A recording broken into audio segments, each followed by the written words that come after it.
वंदे मातरम, आप देख रहे हैं नेटवर्क 10। आपके साथ में हूं सांची त्यागी।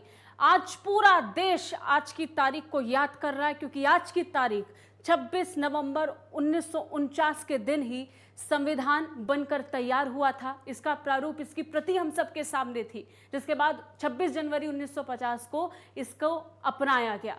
लेकिन इन सब के बीच में 2015 में संविधान दिवस के रूप में इसको महत्ता मिली और उसके बाद से देश इसको हर साल मना रहा है। 26 नवंबर का तारीख भारत के लिए एक बहुत महत्वपूर्ण तारीख मानी जाती है, क्योंकि आज ही के दिन भारतीय संविधान को संविधान सभा द्वारा औपचारिक रूप से अपनाया गया था। संविधान सभा ने 26 नवंबर 1949 को संविधान को अपनाया। हालांकि भारतीय संविधान को 26 जनवरी 1950 को लागू किया गया था। इसके बाद बाबा साहेब भीमराव अंबेडकर की 125वीं जन्म दिवस के अवसर पर साल 2015 में 26 नवंबर को संविधान दिवस के तौर पर इसे मनाए जाने की घोषणा की गई थी। तब से हर साल 26 नवंबर को संविधान दिवस मनाया जाता है। वहीं संसद भवन के सेंट्रल हॉल में कार्यक्रम आयोजित किया गया। कार्यक्रम में राष्ट्रपति रामनाथ कोविंद और प्रधानमंत्री नरेंद्र मोदी ने शिरकत की। वहीं इस दौरान प्रधानमंत्री मोदी ने कहा कि पारिवारिक पार्टियां देश के लिए बहुत बड़ा चिंता का विषय है। तो कुल मिलाकर जिस तरीके से स्थिति बनी, परिस्थितियां बनी, इतना वक्त हो चला है और आज हम अपने संविधान को जब देखते हैं तो जब जब संविधान का जिक्र करते हैं बहुत गर्व के साथ बोलते हैं कि हमने अपने संविधान को खुद बनाया, हमने अपने संविधान से अपने लोगों को ताकत दी।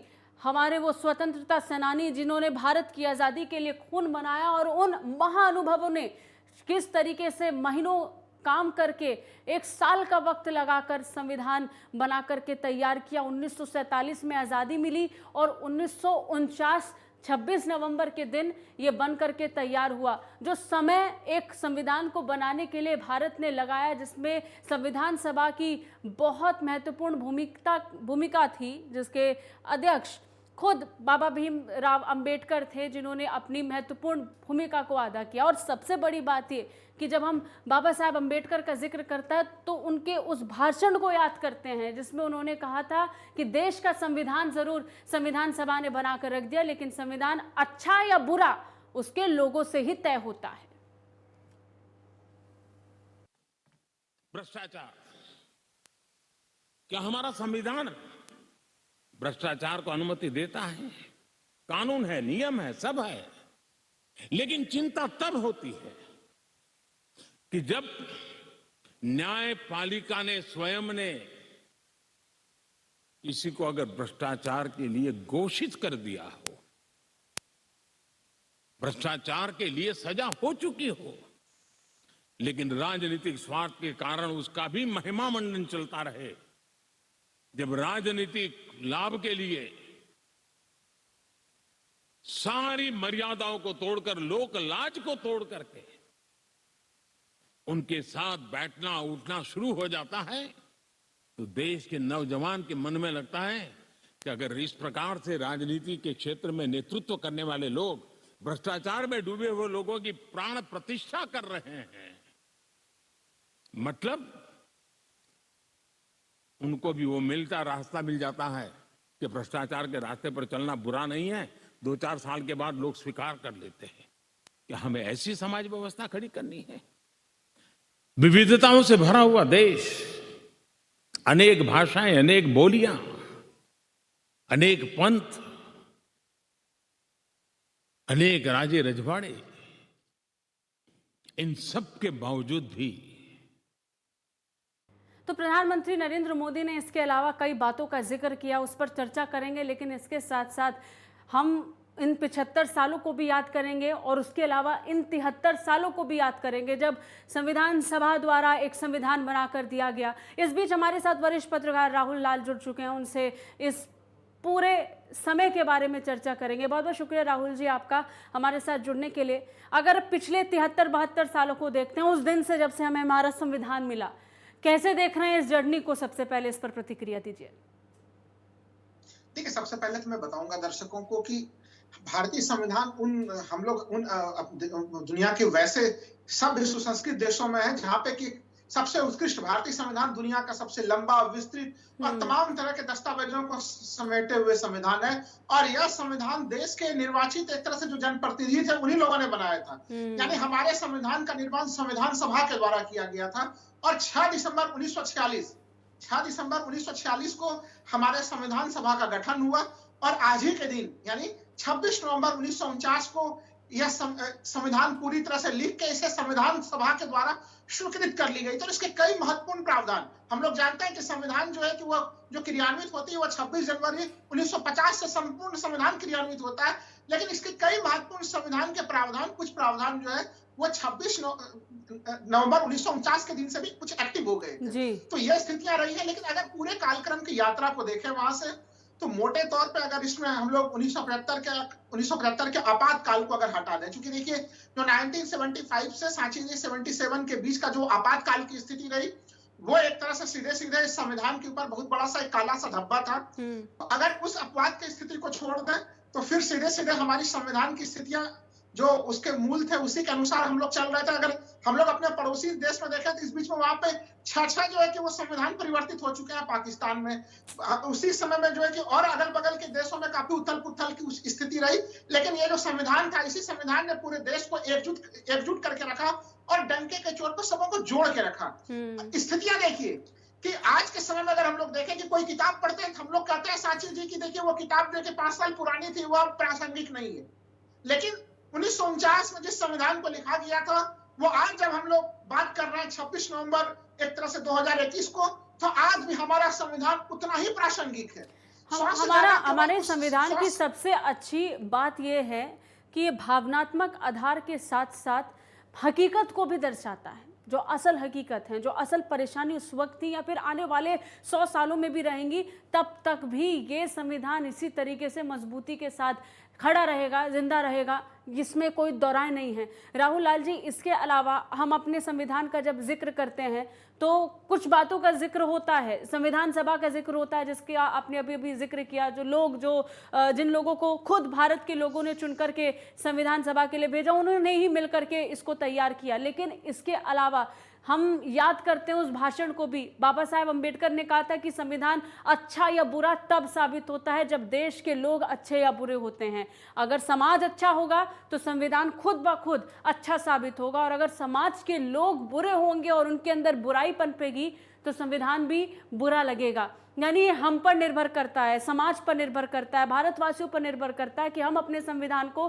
कैसा दिखाना चाहते हैं, और ये हमेशा याद रखना चाहिए। बिल्कुल सही है। देखिए संविधान एक दस्तावेज है। देखिए हमारे हाथ में सांची जी है, यही हमारा भारत का संविधान है। यह एक दस्तावेज है, लेकिन इस दस्तावेज को क्रियान्वित किसको करना है, इसे आत्मसात किसे करना है, इसे मूल्य के रूप में किसे अपने जीवन शैली में स्वीकार करना है, तो ये हमें, आपको और संपूर्ण देशवासियों को इसे मूल्य के रूप में इसे आत्मसात करना है। हम लोग जितना इसके मूल्यों को आत्मसात करेंगे उतना ही संविधान हमारा जीवंत होगा। लेकिन फिर भी कुछ विशेषताओं पर, जैसे कि जो हमारे संविधान की विशेषता रही, जब हमारे संविधान निर्माता संविधान बना रहे थे तो उनके पास 2 मॉडल थे उस समय। एक तो ब्रिटेन का मॉडल था जहां पे कि संसदीय सर्वोच्चता की स्थिति थी। ब्रिटेन की सांची जी वो स्थिति थी कि अगर वहां पे संविधान वहां के जो है कि वो संसद अगर एक प्रस्ताव पारित कर दे कि अभी दिन के समय में भी अगर इसको 2 बजे रात कहा जाए तो उसको उल्टा नहीं जा सकता था। यानी संसद के सर्वोच्चता को वहां पे बहुत जबरदस्त महत्व दिया गया था। वहीं दूसरी तरफ संविधान निर्माताओं के पास एक मॉडल था अमेरिका का, जहां पे कि न्यायिक सर्वोच्चता का मॉडल दिया गया था।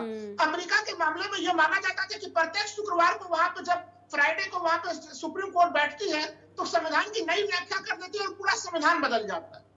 तो ये दोनों स्थितियां हमारे संविधान निर्माताओं को बिल्कुल एक अतिवाद की तरफ लगी, और भारतीय संविधान निर्माताओं ने एक तरह से इसमें दोनों का समन्वय रखा। अच्छा, एक लौता ऐसा देश है जहां पर पूरी तरीके से ताकत किसी को भी नहीं दिया गया, चाहे वो न्यायपालिका हो, कार्यपालिका हो, यहाँ पर सब लोग एक दूसरे पर निर्भर हैं, सारा सिस्टम एक दूसरे पर निर्भर है।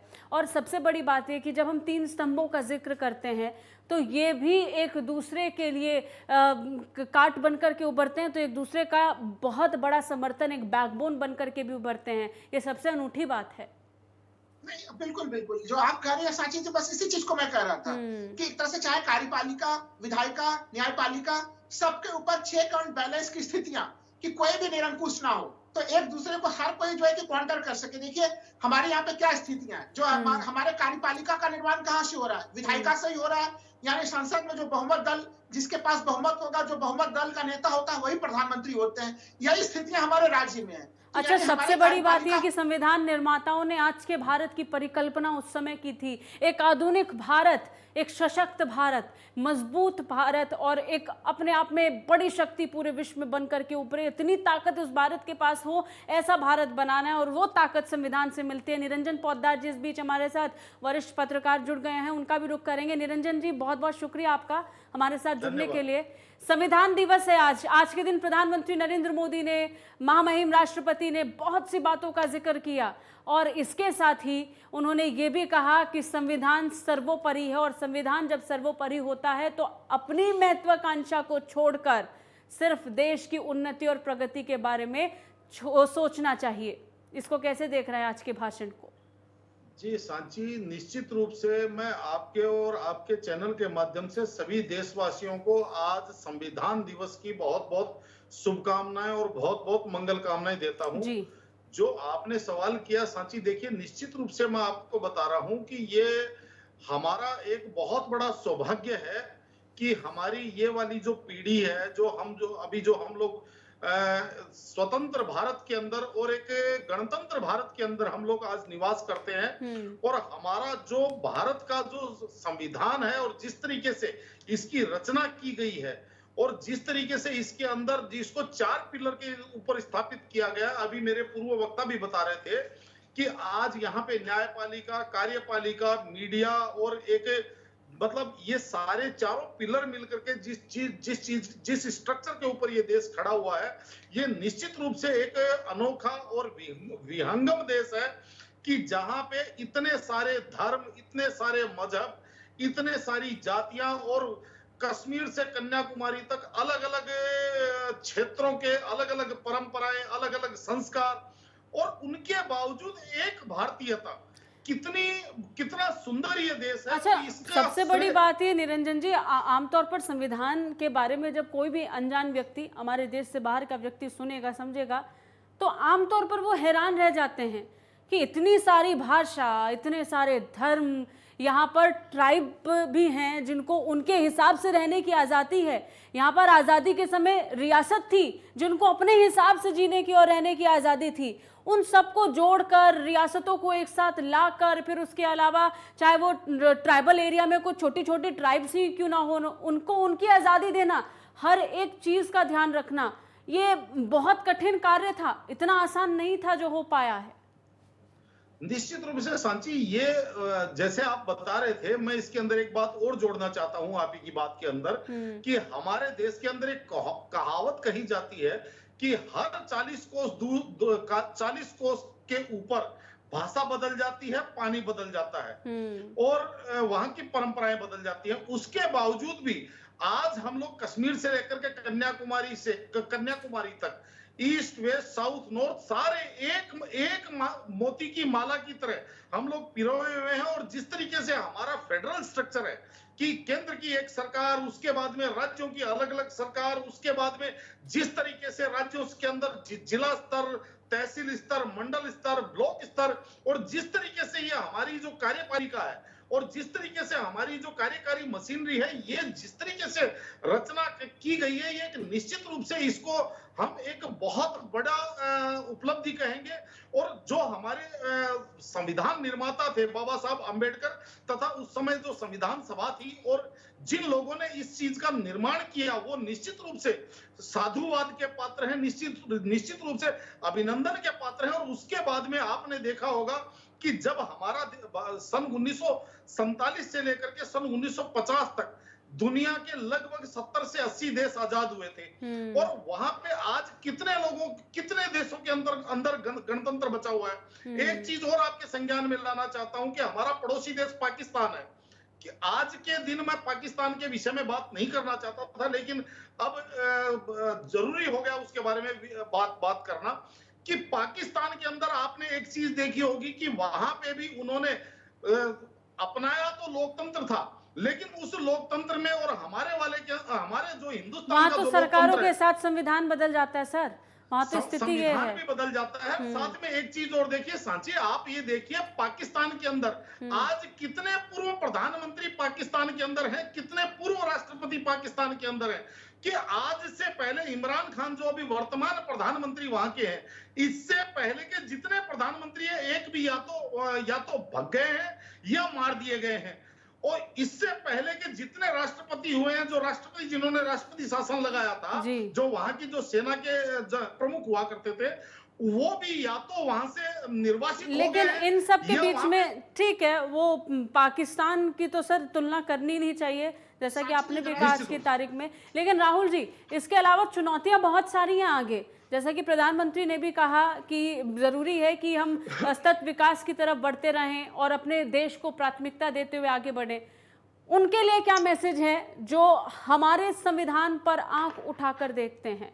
समय समय पर इस देश में मुद्दों के आधार पर संविधान को चुनौती देने की कोशिश होती है और ये बार बार देखा गया है किस तरीके से संविधान की आड़ में संविधान को चुनौती देने का काम आंदोलनों के जरिए से होता है। क्या कहेंगे, क्योंकि चुनौती आगे भी और गहरी हैं, जो हमारे देश को तोड़ना चाहते हैं, चाहे अंदर रहकर या बाहर रहकर, उनके लिए क्या मैसेज होना चाहिए आज के दिन? देखिए, संविधान सबों से निपटने की पूरी इसमें प्रावधान सबों से किया गया है। क्योंकि देखिए, अगर इसके बृहत्तर परिप्रेक्ष्य में जवाब देना चाहूंगा, क्योंकि भारतीय संविधान दिवस पे अगर हम लोग संविधान दिवस पे बात करें और उसमें अगर संविधान के जो है कि मूल अधिकार, नीति निर्देशक तत्व और हमारे मौलिक कर्तव्य, ये तीन जो है कि हमारे संविधान के बड़े मूलभूत तत्व हैं। अगर हम लोग भारतीय संविधान के अनुच्छेद 12 से लेके हम लोग 35 तक आते हैं, तो ये इसमें हमारे फंडामेंटल राइट्स दिए गए, जिसको कि भीमराव अंबेडकर ने उसको संविधान की आत्मा कहा उसने। और उसी के अंतर्गत देखिए लोगों को कहा गया है अनुच्छेद 19, जो लोगों को शांतिपूर्वक धरना प्रदर्शन का अधिकार देता है। आप धरना प्रदर्शन कर सकते हैं, लेकिन वो शांतिपूर्वक ही कर सकते हैं। आप किसी भी प्रकार से लोकतांत्रिक उद्देश्यों की प्राप्ति करने के लिए हिंसा का प्रयोग नहीं कर सकते। दूसरा चीज के लिए कि अधिकार तो दिया गया है, साथ ही साथ राज्यों को क्या करना चाहिए। देखिए, हमारे यहाँ पे कर्तव्य को दो रूपों में बताया गया है। एक हमारे आपके नागरिकों का कर्तव्य क्या हो, वो कर्तव्य अनुच्छेद 51A जो है उसमें हमारे मौलिक कर्तव्य बताए गए, 11 मौलिक कर्तव्य हैं उसमें। साथ ही साथ राज्यों के क्या कार्य हो, राज्यों के क्या कर्तव्य है, हमारा संविधान उनको भी बता रहा है। जो नीति निर्देशक तत्व हमारे डायरेक्टिव प्रिंसिपल्स हैं, यानी अनुच्छेद 36 से 51। तो अब जो हम लोग देख रहे हैं, जो नई चुनौतियां आ रही है, देखिए चुनौतियां दो तरफा आ रही है। कई बार चुनौतियां, जैसे मैंने बताया कि 1975 में हमने देखा, वो चुनौती सरकार की तरफ से आई। कई बार चुनौती जो है कि हमारे यहाँ पे कई अलग अलग ग्रुप्स होते हैं, उनके तरफ से चुनौती आती है। लेकिन ये संविधान एक तरह से सबों से निपटने में पूरी तरह से सक्षम है। अगर इसके भावनाओं का हम लोग पालन करते रहेंगे, बड़ी आबादी पालन करेगी, तो उन चुनौती से निपट सकते हैं। उदाहरण के लिए आप देखिए कि अभी पेगासस का मामला था, पेगासस के मामले में काफी ज्यादा जो है कि हल्ला हंगामा हुआ, तमाम लोग मांग कर रहे थे। जब उन मांगों की कहीं पे सुनवाई नहीं हुई, तो अंततः माननीय सर्वोच्च न्यायालय सुनने के लिए आई कि हाँ, हमारे राइट टू प्राइवेसी, जिसको कि उन्होंने अनुच्छेद 21 जीवन के अधिकार के अंतर्गत रखा है, निरंजन वो जी, उसकी जांच कराने के लिए तैयार हो सुरक्षा गए। के हिसाब से सर, क्योंकि समय की कमी है, निरंजन जी, राष्ट्रीय सुरक्षा के लिहाज से उन देशों के लिए क्या मैसेज है जो आंख उठाकर देखते हैं या अपनी कूटनीति के नाम पर अपने चाल चरित्र को खराब करके रखते हैं और गलत सोचते हैं, उनके दिमाग में हमेशा गलत चलता रहता है, उनकी कूटनीति हमेशा गलत दिशा में जाती है? क्या मैसेज देंगे आज के दिन उनको? देखिए सांची, मैं यही मैसेज दूंगा कि भारत की सेनाएं, भारत की सुरक्षा एजेंसियां इतनी सक्षम है कि आज विश्व की कोई भी ताकत भारत को आंख नहीं दिखा सकती। और अगर कहीं आंख दिखाने की कोशिश की जाएगी तो उनकी आंखों में सुरमा भर दिया जाएगा, जिससे उनकी आंखें, धुंधली हुई आंखें उनकी साफ देखना शुरू कर देंगे कि भारत आज कितनी ऊंचाइयों पे है और कितना सबल भारत है। ये पहले वाला भारत नहीं है। सांची, मैं इतना ही बात कहूंगा, उनकी आंखों से आंसू टपकेंगे अगर वो भारत के ऊपर कुदृष्टि डालेंगे। हम वो लोग हैं जो संविधान के दायरे में रहकर अच्छे को उसकी जगह दिखा सकते हैं। बहुत बहुत शुक्रिया आप दोनों का हमारे साथ जुड़ने के लिए। बहुत शुक्रिया राहुल जी आपका, निरंजन जी आपका हमारे साथ जुड़ने के लिए। तो संविधान दिवस के दिन जब पूरा देश शपथ ले रहा है संविधान की, तो हमें और आपको भी शपथ लेनी चाहिए कि हम संविधान के दायरे में रहकर अपने कर्तव्यों का पालन लगातार निरंतर करते रहेंगे। इसी के साथ बस इतना ही। देश और दुनिया की तमाम खबरों के लिए देखते रहिए नेटवर्क 10। जय हिंद।